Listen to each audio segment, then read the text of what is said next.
Hello दोस्तों, कैसे हो आप सब। आशा करता हूँ कि सब अच्छे होंगे। तो चलिए आइए शुरू करते हैं आज की क्लास। और आज की जो हमारी क्लास रहने वाली है ये सीटेट यूटेट 2026 के लिए पेपर 2 एसएसटी से रहने वाली है। 18 प्रश्न करने वाले हैं और अगर आप उन 18 के 18 प्रश्नों को सही कर देते हैं तो आपका सीटेट या यूटेट या किसी भी प्रकार का जो टेट है वो 100% क्या होने वाला है, क्लियर होने वाला है। और इस क्लास का जो हमारा टॉपिक है वो है क्लास 6 की ज्योग्राफी से चैप्टर नंबर 1 और जो चैप्टर नंबर 2 है, उन दोनों के दोनों चैप्टरों से हम इस क्लास में एमसीक्यूज प्रश्न करने वाले हैं। और साथ में हम इस क्लास में ये भी जानने वाले हैं कि जो ये दो चैप्टर है, इन दो चैप्टरों से कम 4 से 5 प्रश्न पूछा जाता है।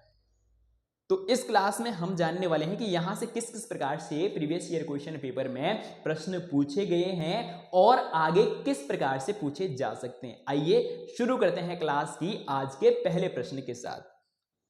प्रश्न नंबर 1 है, पृथ्वी के सबसे नजदीक का ग्रह कौन सा है। बहुत महत्वपूर्ण प्रश्न है और बहुत बार प्रश्न पूछा भी गया है और आपने सही उत्तर लगा भी दिया होगा और बहुतों ने क्या कर दिया होगा, जल्दीबाजी में बुध लगा दिया होगा। जबकि बुध क्या नहीं है, पृथ्वी के सबसे नजदीक का ग्रह नहीं है। और पृथ्वी के जो सबसे नजदीक का ग्रह है वो कौन सा है, शुक्र है। ठीक है, और इसी प्रकार से मंगल भी दिया है और बृहस्पति भी। और यही प्रश्न अगले किस प्रकार से पूछा जा सकता है, तो प्रश्न पूछा जा सकता है कि सूर्य के सबसे नजदीक का ग्रह। अगर प्रश्न पूछा जाए कि सूर्य के सबसे नजदीक का ग्रह कौन सा है, तब आंसर क्या हो जाता, तब आंसर होना था बुध, अगर सूर्य पूछा जाता। ठीक है, और यही प्रश्न अगले किस तरीके से पूछा जा सकता है, तो प्रश्न पूछा जा सकता है, प्रश्न इस प्रकार से भी पूछा जा सकता है कि पृथ्वी के सबसे नजदीक का ग्रह निम्न में से, यहां पर क्या नहीं होता, ग्रह ना होकर यहां पर होता निम्न में से कौन सा है। ठीक है, में से कौन सा है। ठीक है, और हमारे पास ऑप्शन 3 तो यही ऑप्शन हो जाते और चौथा ऑप्शन इसके जगह अगर चंद्रमा होता। ठीक है, अगर इस प्रकार से प्रश्न पूछे जाएंगे पृथ्वी के सबसे नजदीक का ग्रह निम्न में से कौन सा है, तो सही उत्तर क्या हो जाता, तब सही उत्तर क्या हो जाता, चंद्रमा हो जाता। आइए इसे थोड़ा सा चित्र में देखते हैं। ठीक है, साथ में यहां से किस किस प्रकार से प्रश्न पूछे जा सकते हैं आगे वो भी समझने वाले हैं। तो ये क्या हो जाएगा, सूर्य हो जाएगा। ठीक है, और सूर्य के जो सबसे नजदीक का ग्रह है वो कौन सा है, वो बुध है। सूर्य के सबसे नजदीक का ग्रह कौन सा हो जाएगा, बुध। और बुध के बाद बढ़ते हुए दूरी के क्रम में शुक्र, और शुक्र के बाद तीसरे नंबर पे कौन है, पृथ्वी है। और पृथ्वी का एकमात्र जो उपग्रह है वो कौन सा है, चंद्रमा है। ठीक है, और अगर हम बात करें कि पृथ्वी के बाद चौथे नंबर का ग्रह कौन सा है, मंगल है। और मंगल के बाद बृहस्पति, बृहस्पति के बाद शनि, और शनि के बाद अरुण यानी यूरेनस, और उसके बाद नेपच्यून यानी वरुण है। ठीक है, ये सूर्य से बढ़ते हुए दूरी के क्रम में क्या है, ग्रहों का क्रम है। और बहुत बार यहां से भी प्रश्न पूछा गया है कि सूर्य से बढ़ते हुए दूरी के क्रम में ग्रहों का सही क्रम बताइए। तो आप क्या करेंगे, ये क्रम ध्यान रखेंगे। ठीक है, चलिए बढ़ते हैं अगले प्रश्न की ओर।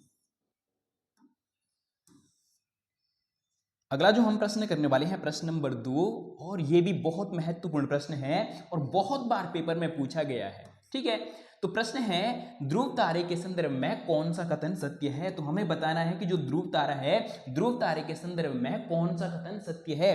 पहला दिया गया है कि उत्तर दिशा को बताता है, कि जो ध्रुव तारा है, ध्रुव तारा किसे, उत्तर दिशा को बताता है, यानी ध्रुव तारे से हमें उत्तर दिशा का ज्ञान होता है। ठीक है, अगला है, यह आसमान में हमेशा एक ही स्थान पर रहता है। ठीक है, और सी है, सप्तऋषि की सहायता से हम ध्रुव तारे की स्थिति क्या कर सकते हैं, जान सकते हैं। ठीक है, तो अगर हम बात करें ध्रुव तारे के संदर्भ में कौन सा कथन सत्य है, तो ए बी सी ये तीनों के तीनों कथन क्या है, सही है। और इसलिए इस प्रश्न का सही उत्तर क्या हो जाएगा, ऑप्शन नंबर 3 सही उत्तर हो जाएगा। अब हम थोड़ा सा ध्रुव तारे के बारे में चित्र से समझने वाले हैं। ठीक है, चलिए थोड़ा सा चित्र को क्या कर लेते हैं, बड़ा कर लेते हैं और फिर हम चित्र से समझने वाले हैं। आइए समझते हैं। तो ये क्या हो जाएगा, ध्रुव तारा, ये पूरा का पूरा क्या, नक्षत्र मंडल है, नक्षत्र मंडल। ठीक है, और हम सिर्फ और सिर्फ ध्रुव तारे के बारे में समझ रहे हैं, तो ध्रुव तारा क्या है, ये वाला हो जाएगा, ये वाला ध्रुव तारा है। तो ध्रुव तारे से हमें उत्तर दिशा का ज्ञान किस प्रकार से हो रहा है, हमें पता है कि दिशाएं कितनी होती है, 4 होती है, और मैं प्रत्येक क्लास में दिशाएं बता भी रहा हूं। और आगे आपका यहां से प्रश्न क्या ना हो गलत, ये क्या है, पूर्व दिशा, और ये कौन सी हो जाएगी, पश्चिम, ये कौन सी हो जाएगी, पश्चिम, और ये उत्तर, और ये कौन सी दिशा हो जाएगी, दक्षिण दिशा हो जाएगी। ठीक है, अब अगर हम बात करें कि ध्रुव तारे, जो ध्रुव तारा है वो हमें किस प्रकार से उत्तर दिशा को बताता है, तो जो ये लड़की है इससे ऊपर कौन सी दिशा हो जाएगी, तो ऊपर उत्तर दिशा हो जाएगी। ठीक है, और यही हमें ऑप्शन में पूछा भी गया था। और अगर हम बात करें इससे आगे पूरब, और इससे पीछे क्या है, पश्चिम, और नीचे दक्षिण। तो ध्रुव तारे से हमें कौन सी दिशा का ज्ञान हुआ, हमें उत्तर दिशा का ज्ञान हुआ। ठीक है, और अगला क्या पूछा गया था कि ये हमेशा एक ही स्थान पर रहता है, तो ध्रुव तारा हमेशा क्या रहता है, एक ही स्थान पर स्थित रहता है। ठीक है, और अगला था कि इसकी जो हम पहचान है वो हम सप्तऋषि यानी 7 तारों का जो समूह है उसके द्वारा हम क्या कर सकते हैं, ध्रुव तारे की पहचान कर सकते हैं। तो सप्तऋषि मंडल ये है, 7 तारों का समूह ये है, और ध्रुव तारा इसके ही क्या है, नजदीक है या पास में है। ठीक है, चलिए बढ़ते हैं आगे की ओर, और अब हम अगले प्रश्न को समझने वाले हैं। और इस प्रश्न का सही उत्तर क्या था, ऑप्शन नंबर 3 था। अब हम प्रश्न नंबर 3 को समझने वाले हैं, आइए समझते हैं। प्रश्न नंबर 3 है कि पृथ्वी के संदर्भ में कौन सा कथन सत्य है। बहुत बहुत महत्वपूर्ण प्रश्न है, और ये प्रश्न भी बहुत बार सीटेट में पूछा गया है। ठीक है, अगला प्रश्न है, इसका पहला कथन क्या दिया गया है कि सूर्य से दूरी के हिसाब से, अगर हम बात करें कि सूर्य से दूरी के हिसाब से तीसरा नंबर किसका आता है, पृथ्वी का आता है। ठीक है, और अगला है कि आकार में सबसे बड़ा 5वां ग्रह है। किसके बारे में बात हो रही है, पृथ्वी के बारे में। तो इसे भी थोड़ा सा और अच्छे से समझ लेते हैं। ठीक है, ये सूर्य हो जाएगा। साथियों, इस क्लास में हम इस प्रकार से समझने वाले हैं ताकि पेपर में यहां से किसी भी प्रकार से प्रश्न पूछा जाता है तो वो प्रश्न हमारा क्या ना हो, बिल्कुल भी गलत ना हो। ठीक है, सूर्य के सबसे नजदीक का ग्रह कौन है, बुध, और बुध के बाद शुक्र, और शुक्र के बाद तीसरा नंबर किसका आता है, पृथ्वी का आता है। तीसरे नंबर पर कौन सा ग्रह हो जाएगा, तो तीसरे पे पृथ्वी हो जाएगी। ठीक है, और यही हमें पहले कथन में पूछा भी गया है कि सूर्य से दूरी के हिसाब से तीसरा नंबर किसका आता है, पृथ्वी का आता है। ठीक है, और आगे है आकार, आकार में सबसे बड़ा 5वां। अब अगर हम बात करें कि पृथ्वी के बाद अगला कौन सा ग्रह हो जाएगा, तो मंगल हो जाएगा, और मंगल के बाद कौन सा है, बृहस्पति है, बृहस्पति के बाद शनि है, और शनि के बाद अरुण है, और अरुण के बाद वरुण है। ठीक है, अब आकार की बात करें तो सबसे बड़ा आकार में कौन सा हो जाएगा, तो सबसे बड़ा कौन हो जाएगा, बृहस्पति हो जाएगा। ठीक है, और बृहस्पति के बाद दूसरे नंबर पर कौन सा हो जाएगा, शनि हो जाएगा, और शनि के बाद अरुण तीसरा, और चौथे पे कौन हो जाएगा, वरुण, और 5वां नंबर किसका आता है, पृथ्वी का आता है। तो पहला कथन क्या है, बिल्कुल सही है कि आकार में पृथ्वी का कौन सा 5वां बड़े नंबर में आता है। और अगर हम बात करें सूर्य से बढ़ते हुए दूरी के क्रम में कौन सा नंबर है, तो तीसरा नंबर है। ठीक है, बढ़ते हैं आगे की ओर, और अगला है कि इसके आकार को भूभाग यानी जियोड कहा जाता है। भूभाग या जियोड का मतलब क्या होता है कि जो पृथ्वी है, पृथ्वी ध्रुवों से क्या है, चपटी है, और बीच से कैसी है, उभरी हुई है। आइए समझते हैं, पृथ्वी किस प्रकार से है, बीच से उभरी हुई है, और जो ये ध्रुव है, ध्रुवों से कैसी है, चपटी है, और इस आकार को ही क्या कहते हैं, इसे ही क्या कहा जाता है, भूभाग या जियोड कहा जाता है। ठीक है, और अगला है कि जीवन के लिए अनुकूल परिस्थितियां संभवतः केवल पृथ्वी पर ही पाई जाती है। तो बिल्कुल सही बात है कि जो जीवन के लिए अनुकूल परिस्थितियां हैं वो सिर्फ और सिर्फ किस ग्रहों पर पाई जाती है, तो वो पृथ्वी पर पाई जाती है। बाकी जो 8 ग्रह है वहां पर पृथ्वी के अलावा जो 7 ग्रह है वहां पर जीवन नहीं पाया जाता है। ठीक है, तो चलिए बढ़ते हैं आगे की ओर। और अगर हम बात करें कि सही उत्तर कौन सा हो जाएगा, तो तीनों के तीनों जो कथन है वो सही है, और ऐसा ऑप्शन हमारे पास कौन सा है, ए बी सी तीनों कथन क्या है, सही है। तो ऑप्शन नंबर 4 क्या हो जाएगा, सही उत्तर हो जाएगा। तो चलिए बढ़ते हैं अगले प्रश्न की ओर। अब हम प्रश्न नंबर 4 को समझने वाले हैं। प्रश्न नंबर 4 है कि सूर्य से बढ़ती हुई दूरी के क्रम में सूर्य से बढ़ती हुई दूरी के क्रम में ग्रहों का सही क्रम बताइए। हमें क्या करना है कि सूर्य से बढ़ती हुई दूरी के क्रम में हमें ग्रहों का सही क्रम बताना है। और ये प्रश्न हमने क्या है, इसके बारे में हमने इससे पहले समझ भी लिया था कि सूर्य से बढ़ती हुई दूरी के क्रम में हमने सभी ग्रहों का क्रम जाना था। तो पहला पूछा गया कि बुध शुक्र बृहस्पति, तो ये तो सही है, 2 सही है, लेकिन बृहस्पति आ गया तो गलत हो जाएगा। तीसरे नंबर पर कौन था, पृथ्वी था, ठीक है, तो ये गलत हो जाएगा। बृहस्पति तो ये तो पहले ही गलत हो जाएगा। बुध शुक्र पृथ्वी नेपच्यून, ये तो क्या है, सबसे लास्ट वाला है, ये भी गलत हो जाएगा। तो ऑप्शन नंबर जो डी है वो क्या हो जाएगा, सही उत्तर हो जाएगा बुध शुक्र पृथ्वी मंगल, और उसके बाद क्या हो जाता है बृहस्पति, बृहस्पति के बाद शनि, शनि के बाद अरुण और उसके बाद वरुण। ठीक है, चलिए बढ़ते हैं अगले प्रश्न की ओर। और इस प्रश्न का सही उत्तर क्या था, ऑप्शन नंबर जो डी है वो सही उत्तर था। ठीक है, अब हम अगले प्रश्न की ओर बढ़ते हैं। तो साथियों, अगर हम इस क्लास में कितने प्रश्न करने वाले हैं, तो इस क्लास में हम 18 प्रश्न करने वाले हैं। और अगर आपके 18 के 18 प्रश्न क्या हो जाते हैं, सही हो जाते हैं, तो 100% आपका जो सीटेट या यूटेट है या इसके अलावा कोई सा भी टेट है, तो वो क्या हो जाएगा, 100% पास हो जाएगा। ठीक है, चलिए बढ़ते हैं अगले प्रश्न की ओर। और अगला जो प्रश्न है प्रश्न नंबर 5, आइए समझते हैं। पार्थिव ग्रहों, और पार्थिव ग्रहों को ही क्या कहा जाता है, आंतरिक ग्रहों भी कहा जाता है। ठीक है, या चट्टानी ग्रहों भी कहा जाता है।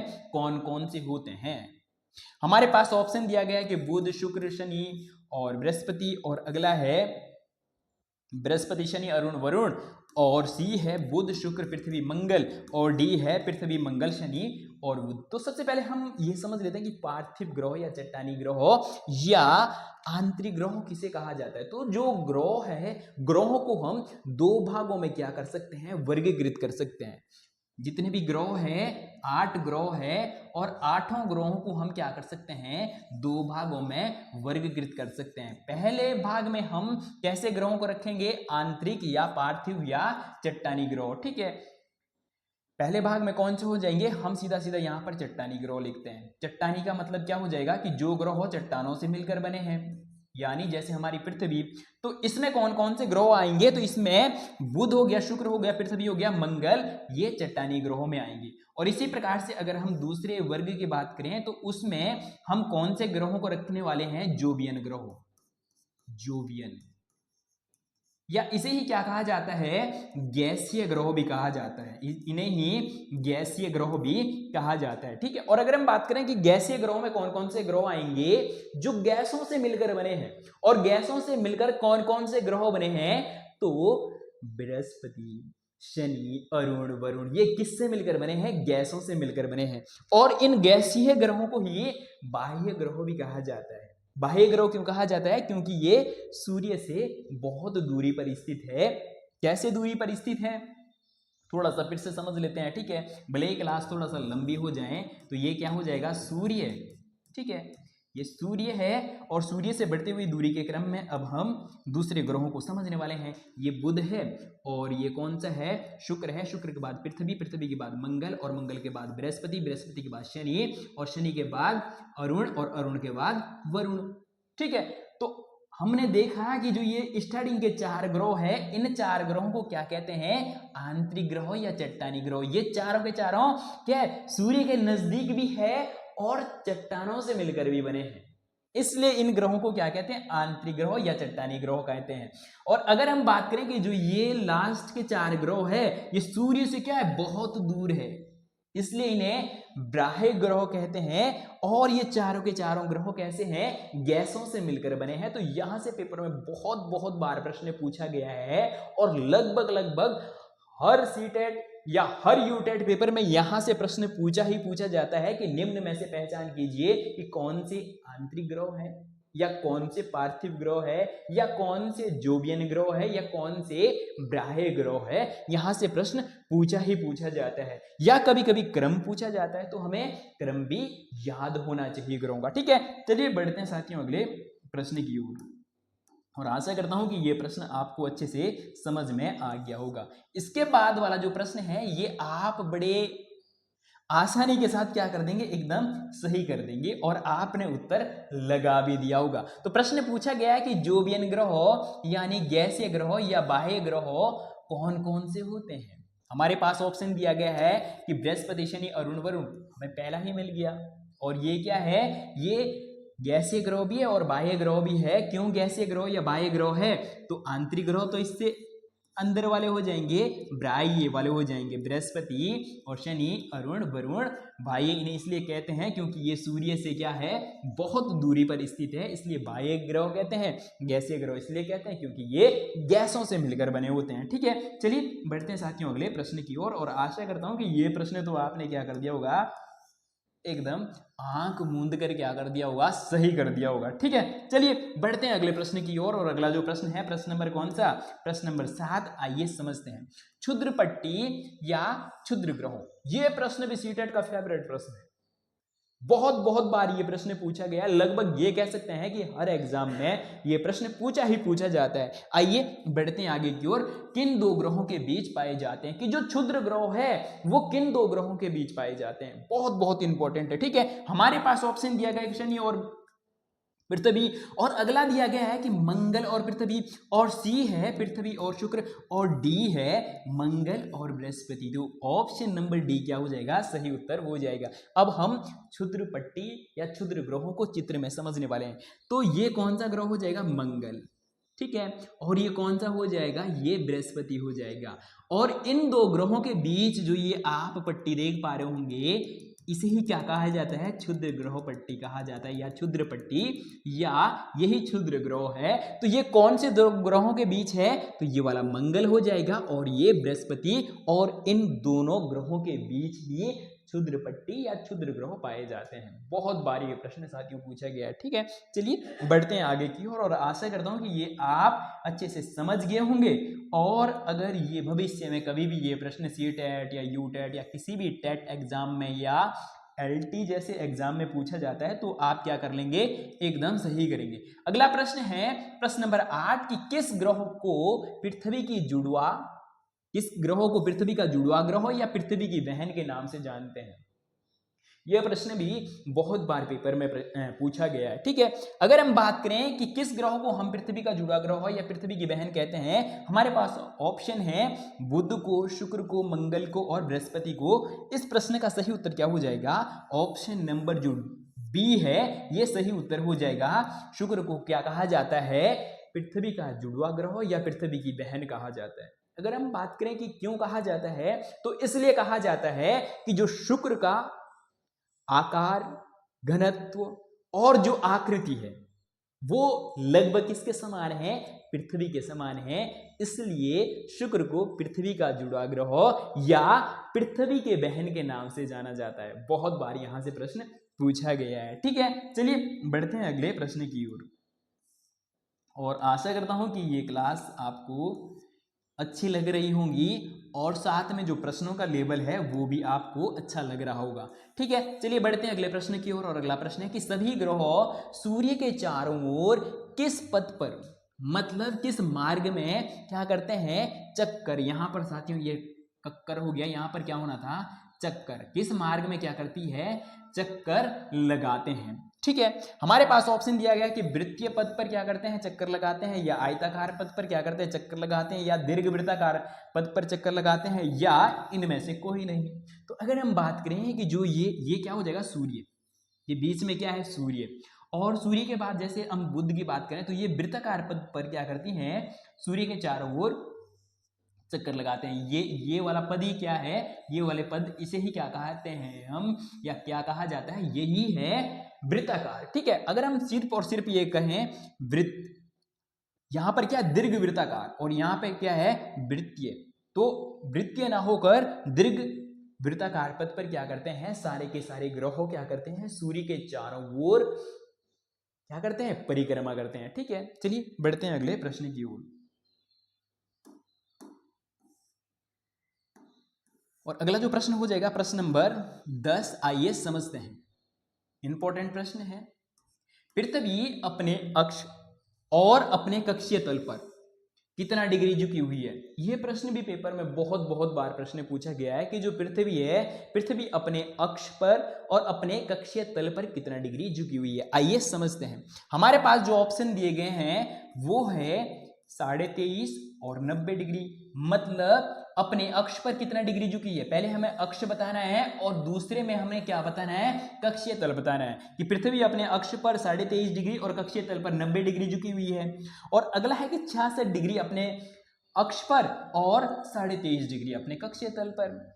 और सी है कि 23.5 डिग्री अपने अक्ष पर और 66.5 डिग्री अपने कक्षीय तल पर और 0 और 90। तो इस प्रश्न का क्या हो जाएगा, सही उत्तर क्या हो जाएगा कि पृथ्वी अपने अक्ष पर कितना 23.5 डिग्री झुकी हुई है और अपने कक्षीय तल पर कितना 66.5 डिग्री झुकी हुई है। ठीक है, अब हम इसे क्या मैप में समझने वाले हैं या चित्र में समझने वाले हैं। ठीक है, अगर पृथ्वी झुकी नहीं होती तो किस प्रकार से होती, अगर झुकी नहीं होती तो पृथ्वी इस प्रकार से होती, ये 90 डिग्री। मतलब मैं भी अभी झुका हुआ नहीं हूं तो मैं भी 90 डिग्री के कोण में क्या हूं, खड़ा हूं। और अगर मैं आगे या पीछे इस प्रकार से झुक जाऊंगा तो इसी प्रकार से हमारी पृथ्वी भी झुकी हुई है। पृथ्वी अगर झुकी नहीं होती तो इस प्रकार से होती, 90 डिग्री के कोण पर इस प्रकार से होती। लेकिन पृथ्वी अपने अक्ष पर कितना 23.5 डिग्री झुकी हुई है। उत्तरी ध्रुव यहां होना चाहिए था और यहां ना होकर उत्तरी ध्रुव कहां है, यहां पर है। और ये जो झुकाव है पृथ्वी का यहां से और यहां का जो ये झुकाव है, ये झुकाव ही कितना है 23.5 डिग्री। ये झुकाव ही कितने का है 23.5 डिग्री का है। ठीक है, अब अगर हम बात करें कि कक्षीय तल पर किस प्रकार से 66.5 डिग्री झुकी हुई है, तो यहां से ये, यहां से और यहां तक का ये वाला जो झुकाव है ये कितना हो जाएगा 66.5 डिग्री झुकी हुई है। इसी प्रकार से इस चित्र में भी बहुत अच्छे से बताया गया है कि पृथ्वी अगर झुकी नहीं होती तो यहां पर होती, लेकिन पृथ्वी का जो उत्तरी ध्रुव है वो यहां ना होकर कहां है, यहां पर है।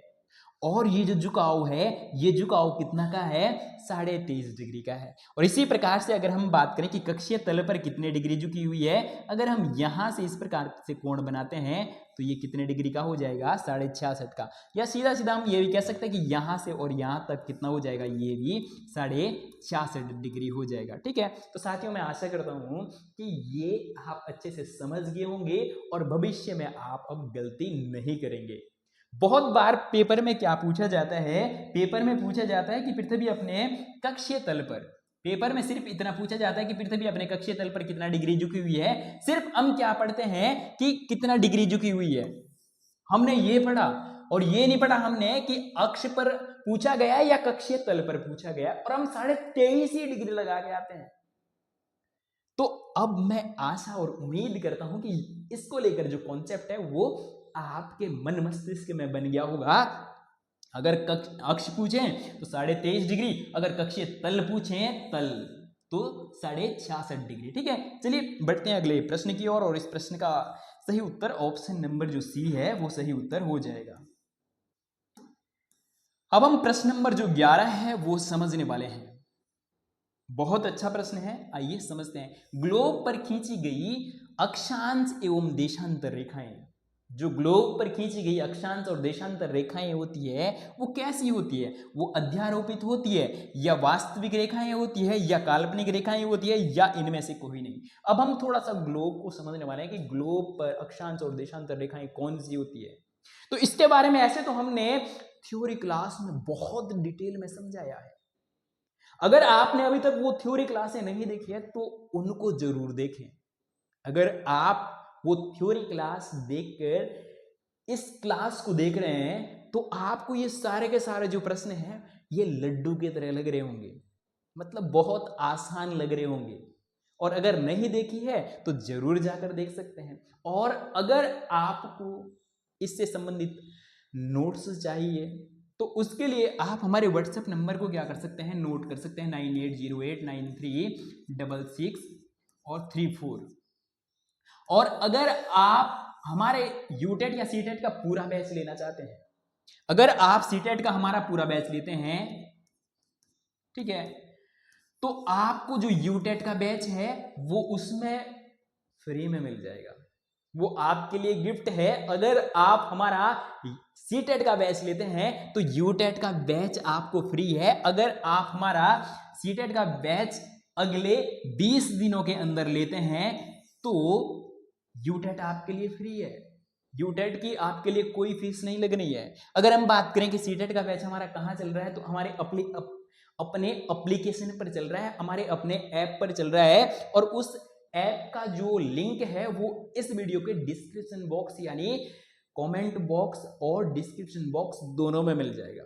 वहां से जाकर आप ऐप को डाउनलोड कर सकते हैं और 20 तारीख से 20 मई से वहां पर हमारी क्लासें शुरू हो जाएंगी। और अगर आप अगले 20 दिन में हमारा सीटेट का बैच लेते हैं तो यूटेट का बैच आपको क्या मिल जाएगा, उसके साथ फ्री में मिल जाएगा। और सीटेट और यूटेट का जो सिलेबस है वो लगभग 80 से 85% सेम रहता है।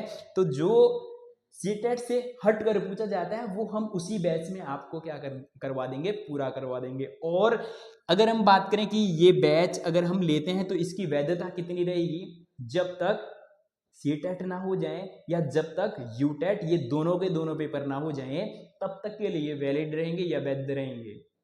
ठीक है, चलिए बढ़ते हैं अगले प्रश्न की ओर। और अगर हम बात करते हैं इस प्रश्न के सही उत्तर या सही जवाब की, तो सबसे पहले हम क्या समझने वाले हैं, अक्षांश और देशांतर रेखाओं को समझने वाले हैं।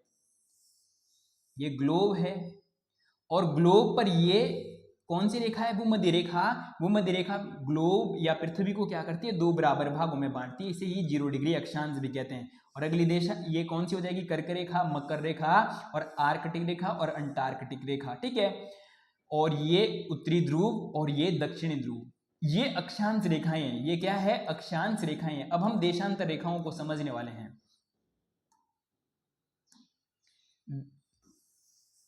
ये क्या हो जाएंगे, देशांतर, जो उत्तरी ध्रुव और दक्षिणी ध्रुव को मिलाने वाली रेखाएं होती है, उत्तरी ध्रुव और दक्षिणी ध्रुव को मिलाने वाली रेखाओं को क्या कहा जाता है, देशांतर रेखा कहा जाता है। ठीक है, तो हमें यही पूछा गया है कि जो ग्लोब पर खींची गई अक्षांश और देशांतर रेखाएं होती है वो कैसी होती है, वास्तविक होती है, काल्पनिक होती है या अध्यारोपित होती है, या इनमें से कोई नहीं। तो अगर हम बात करें साथियों इस प्रश्न के सही उत्तर की, इस प्रश्न का सही उत्तर क्या हो जाएगा, तो ऑप्शन नंबर जो सी है, काल्पनिक रेखाएं। जो अक्षांश और देशांतर रेखाएं होती है ये काल्पनिक रेखाएं होती है, ये वास्तविक नहीं है।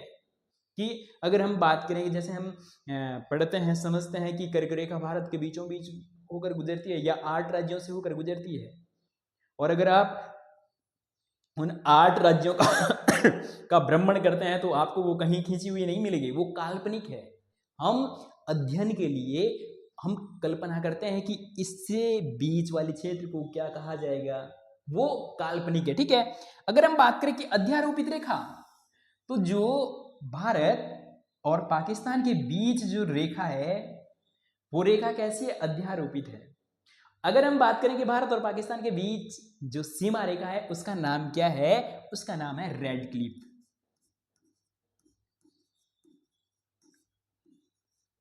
ठीक है, भारत और पाकिस्तान के बीच जो सीमा रेखा है उसका नाम क्या है, रेड क्लिफ है। ठीक है, और इसी प्रकार से अगर हम बात करें भारत और बांग्लादेश, भारत और बांग्लादेश के बीच भी जो सीमा रेखा है उसका नाम भी क्या है, रेड क्लिफ ही है।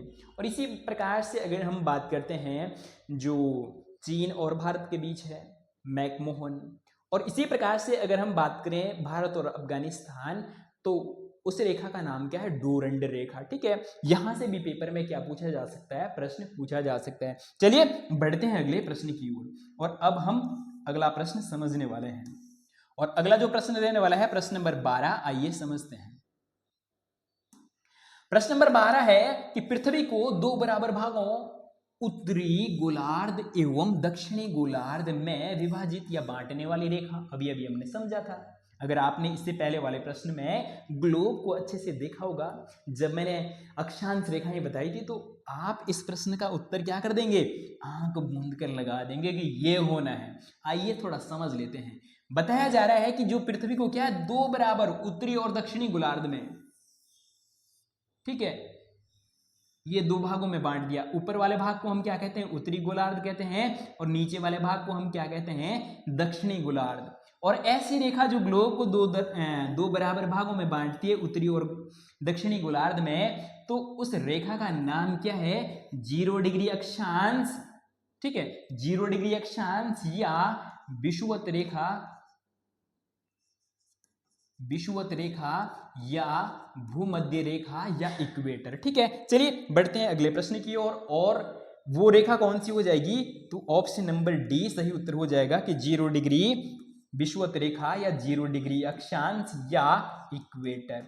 ठीक है, चलिए बढ़ते हैं साथियों अगले प्रश्न की ओर। और इस प्रश्न का जो सही उत्तर था वो ऑप्शन नंबर जो डी है वो सही उत्तर हो जाएगा।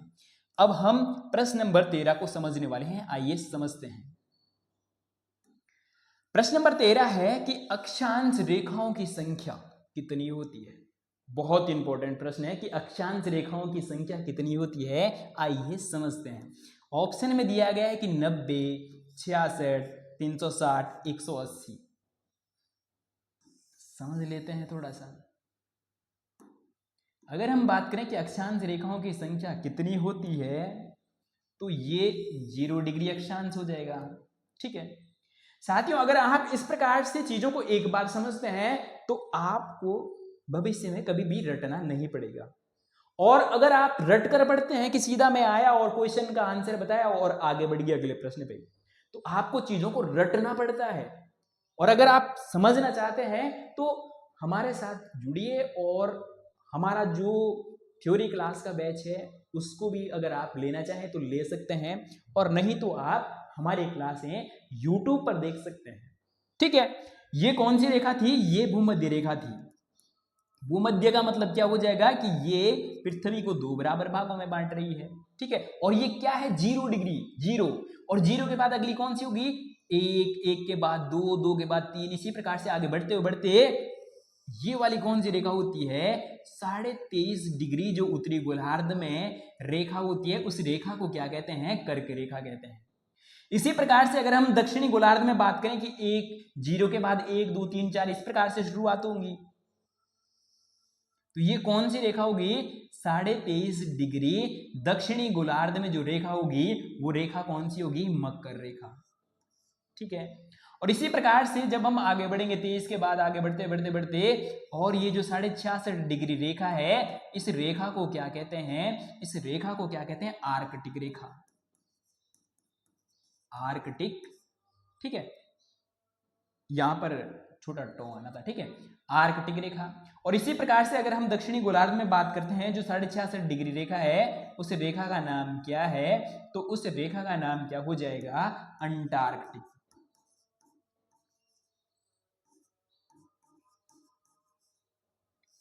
ठीक है, अंटार्कटिक रेखा।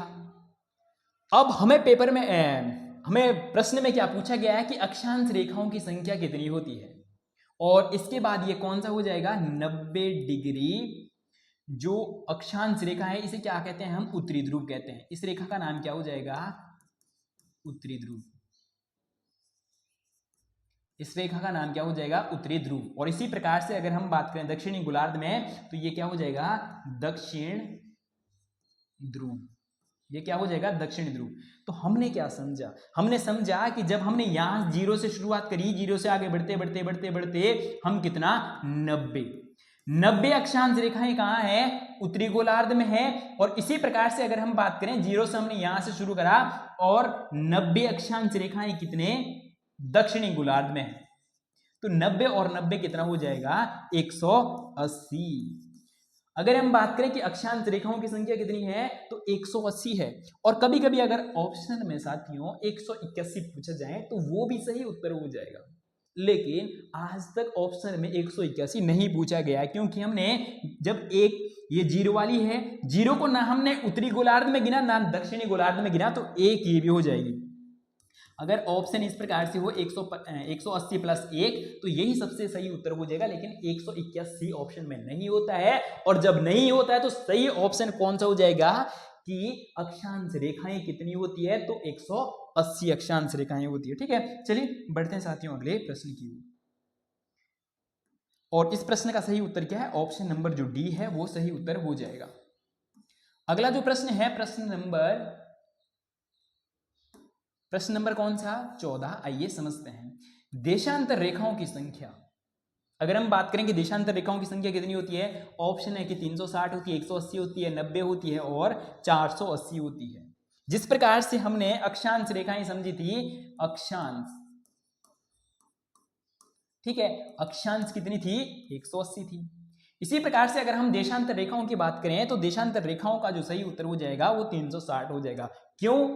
क्योंकि जो अक्षांश रेखाएं क्या होती है, पूरा वृत्त होती है, और जो देशांतर रेखाएं होती है वो अर्धवृत्त होती है। इसे हम थोड़ा सा एक बॉल से समझने वाले हैं। ये एक बॉल है और अभी हम पहले अक्षांश रेखाओं को समझने वाले हैं। अक्षांश रेखाएं जो आपको ये पट्टी दिख रही होगी, ये अक्षांश रेखाएं हैं। अक्षांश रेखाएं भी इसी प्रकार से क्या होती है, एक पूरा वृत्त होती है। और अगर हम बात करें कि जो देशांतर रेखाएं हैं, देशांतर रेखाएं क्या होती है, अर्धवृत्त।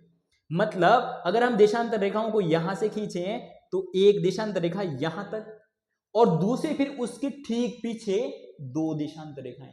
तो देशांतर रेखाएं क्या होती है, अर्धवृत्त, या हम इसे इस चित्र के माध्यम से भी क्या कर सकते हैं, समझ सकते हैं कि एक अक्षांश रेखाएं क्या हो जाएगी, यहां से यहां हो जाएगी, और दूसरी एकदम जो जीरो है, जीरो के पीछे कौन सी होगी, 180 वाली जो देशांतर रेखा है वो ठीक जीरो के पीछे होगी।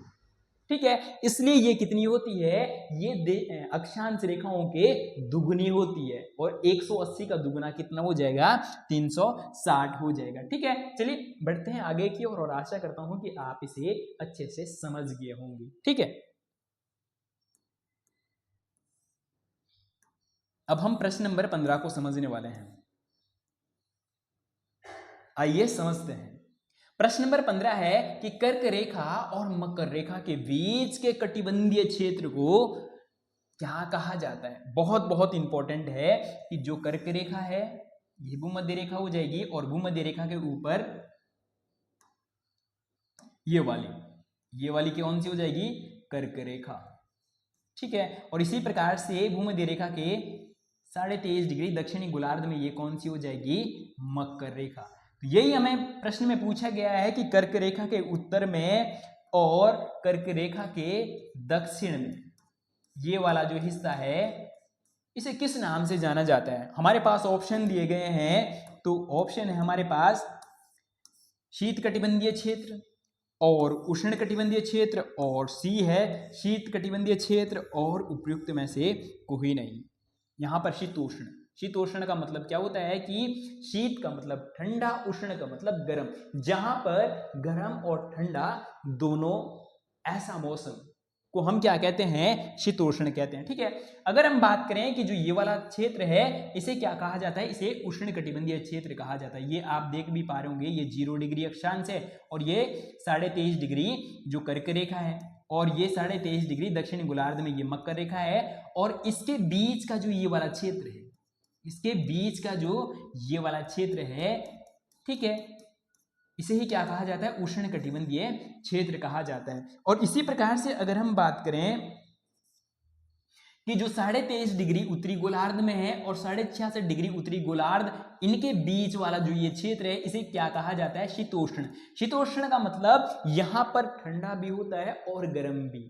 ठीक है, शीत प्लस उष्ण, जहां पर मौसम ऐसा है कि 6 महीने सर्दी और 6 महीने थोड़ा बहुत गर्मी रहती है, ऐसे क्षेत्र को हम क्या कहते हैं, शीतोष्ण।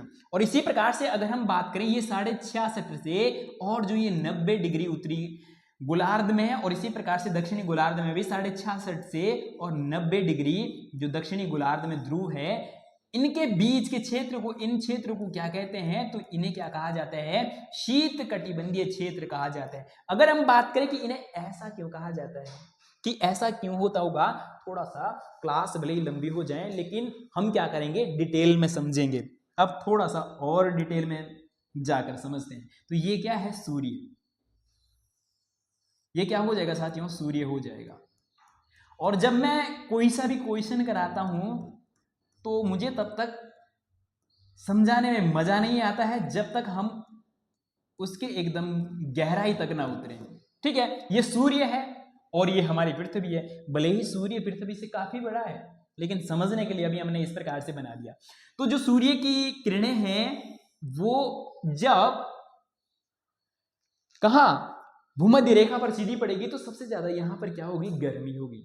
और हम देखते हैं कि जब हम पर प्रकाश सीधा पड़ता है तो ज्यादा ऊष्मा मिलती है। जब हम आग के भी एकदम सामने बैठते हैं तो उससे हमें क्या मिलती है, ज्यादा ऊष्मा मिलती है। और जो जितना पीछे और जहां तक ऊष्मा क्या जा रही होगी, तिरछी जा रही होगी, उसे उतनी कम क्या मिल पाती है, आग की ऊष्मा मिल पाती है। इसी प्रकार से जो सूर्य के सामने क्या है, भूमध्य रेखा है, यहां पर वर्ष भर क्या रहती है, गर्मी रहती है, इसलिए इसे क्या कहते हैं, उष्ण। उष्ण का मतलब गर्म, और कटिबंधीय का मतलब क्या है, जो अक्षांश रेखाओं के बीच का क्षेत्र है उसे क्या कहते हैं, उष्ण कटिबंधीय क्षेत्र कहते हैं। उष्ण का मतलब गर्म, कटिबंधीय का मतलब हो जाएगा कि दो अक्षांश रेखाओं के बीच के क्षेत्र को क्या कहते हैं, कटिबंधीय क्षेत्र या जोन कहते हैं। ठीक है, तो इसलिए हमने देखा कि यहां पर क्या है, साल भर गर्मी है, या उष्ण का मतलब गर्म हो जाएगा। अब अगर हम बात करें कि जो ये वाली रेखा है यहां से अब थोड़ी बहुत ये तिरछी हो रही है, और जब तिरछी हो रही है तो जो हमारी पृथ्वी है वो 23.5 डिग्री झुकी हुई है, और जब झुकी हुई है तो वो एक बार उसका झुकाव सूर्य की ओर आता है, तो उस समय 6 महीने के लिए वहां पर गर्मी रहती है। और जब वो झुकाव क्या है, सूर्य से दूर जाता है, तो 6 महीने के लिए वहां पर क्या होती है, सर्दी होती है। इसे हम जब अगली क्लासें करेंगे उसमें बहुत अच्छे से समझेंगे, क्योंकि उसको लेकर वहां पर एक पूरा के पूरा चैप्टर है।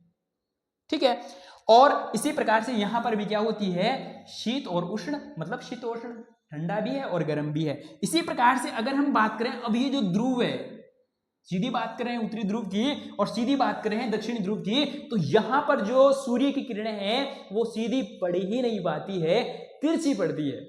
और जब तिरछी पड़ती है तो यहां पर क्या होता है, पूरे के पूरे साल सर्दी का मौसम होता है। शीत का मतलब ठंडा, जहां पर ठंडा है, और वो क्षेत्र कौन सा, उत्तरी ध्रुव और दक्षिणी ध्रुव।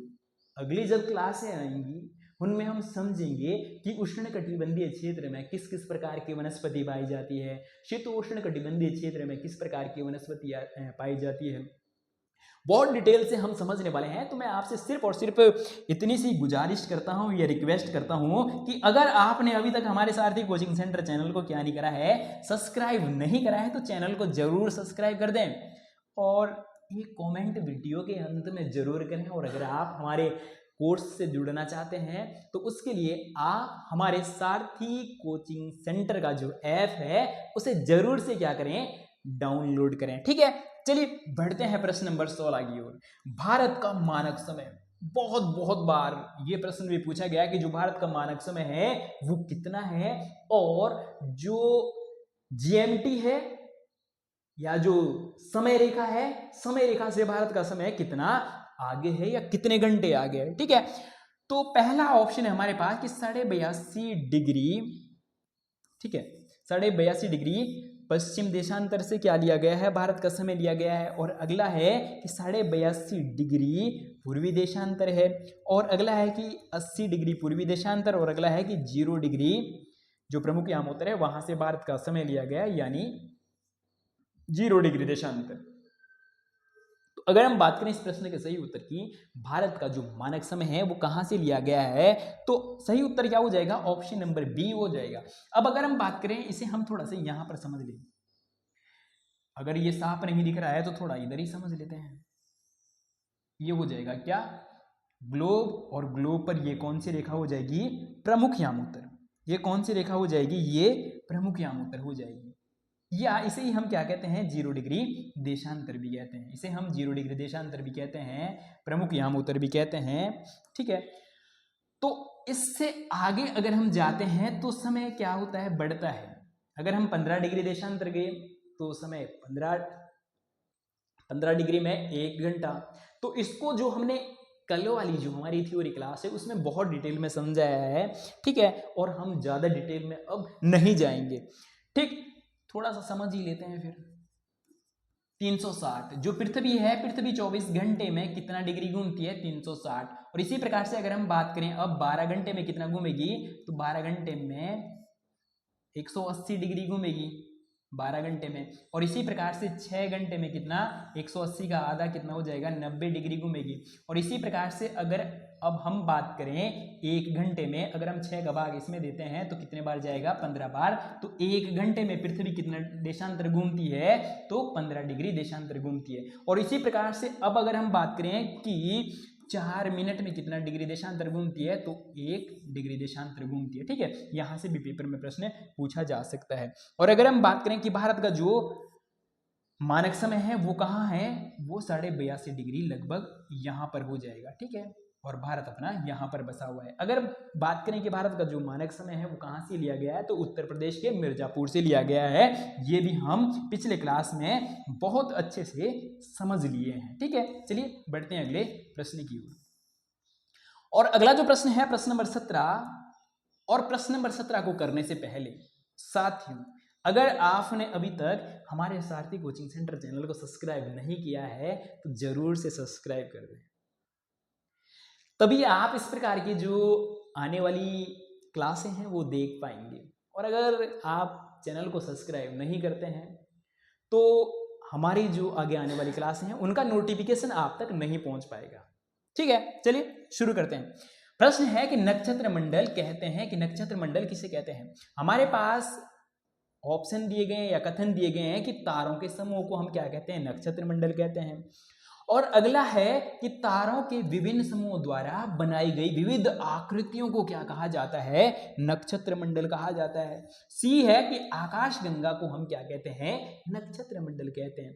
थोड़ा सा चित्र में समझ लेते हैं कि जो तारों के द्वारा बनाई गई विविध आकृतियां हैं, ये देख सकते होंगे आप, देख पा रहे होंगे कि तारों के द्वारा जो बनाई गई विविध आकृतियां हैं, और विविध आकृतियों को ही हम क्या कहते हैं, तो तारों के विभिन्न समूहों द्वारा बनाई गई विविध आकृतियों को ही क्या कहा जाता है, नक्षत्र मंडल कहा जाता है। और यहां से भी पेपर में क्या पूछा गया है, प्रश्न पूछा गया है। तो इस प्रश्न के अगर हम सही उत्तर की बात करें तो ऑप्शन नंबर जो 4 है ये क्या हो जाएगा, सही उत्तर हो जाएगा। चलिए बढ़ते हैं साथियों अगले प्रश्न की ओर। और अगला जो प्रश्न रहने वाला है ये आज के लिए अंतिम प्रश्न रहने वाला है। आइए समझते हैं। प्रश्न है कि तारों के संदर्भ में सत्य कथन को चुनें। हमें बताना है कि जो तारे हैं, तारों के संदर्भ में हमें सत्य कथन की पहचान करनी है। आइए समझते हैं। सूर्य एक तारा है, तो बिल्कुल सही बात है कि सूर्य एक तारा है। और बी है कि जिसके पास अपना प्रकाश और ऊष्मा नहीं होती है, नहीं जिसके पास होती है, जिसके पास अपना प्रकाश और ऊष्मा होती है उसे तारा कहते हैं। और अगला है कि जिसके पास अपना प्रकाश और ऊष्मा नहीं होती है उसे तारा कहते हैं। तो अगर हम बात करें तारे के संदर्भ में, पहला कथन भी सही है कि सूर्य भी एक क्या है, तारा है। और अगला भी सही हो जाएगा कि जिसके पास अपना प्रकाश और ऊष्मा होती है उसे हम क्या कहते हैं, तारा कहते हैं। और सूर्य भी एक क्या है, तारा है। ठीक है, और इसी प्रकार से अगर हम बात करें कि जिनके पास अपना प्रकाश और ऊष्मा नहीं होती है, ऐसे खगोलीय पिंडों को साथियों हम क्या कहते हैं, ऐसे खगोलीय पिंडों को हम क्या कहते हैं, ग्रहों कहते हैं। जिस प्रकार से जो हमारा पृथ्वी है, हमारे पृथ्वी के पास भी अपना ना तो प्रकाश है और ना ऊष्मा है। हमारी पृथ्वी अपने प्रकाश और ऊष्मा के लिए किस पर निर्भर रहती है, सूर्य पर निर्भर रहती है। इसी प्रकार से सौर मंडल के जितने भी ग्रह हैं वो सभी प्रकाश और ऊष्मा के लिए किस पर निर्भर रहते हैं, तो सूर्य पर निर्भर रहते हैं। इसीलिए सूर्य को सौर मंडल का क्या कहा जाता है, मुखिया कहा जाता है। तो साथियों ये थी आज की क्लास। अगर आपको क्लास अच्छी लगी हो तो वीडियो को लाइक, चैनल को सब्सक्राइब, और साथ में अगर आप हमारा कोर्स लेना चाहते हैं तो उसके लिए आप हमारा सारथी कोचिंग सेंटर का जो ऐप है उसे डाउनलोड करें। और 20 मई से वहां पर प्रॉपर रूप से क्लासेस चलना शुरू हो जाएंगी। तो चलिए आज के लिए इतना ही, मिलते हैं जल्दी इस प्रकार की नेक्स्ट वीडियो में। तब तक के लिए जय हिंद।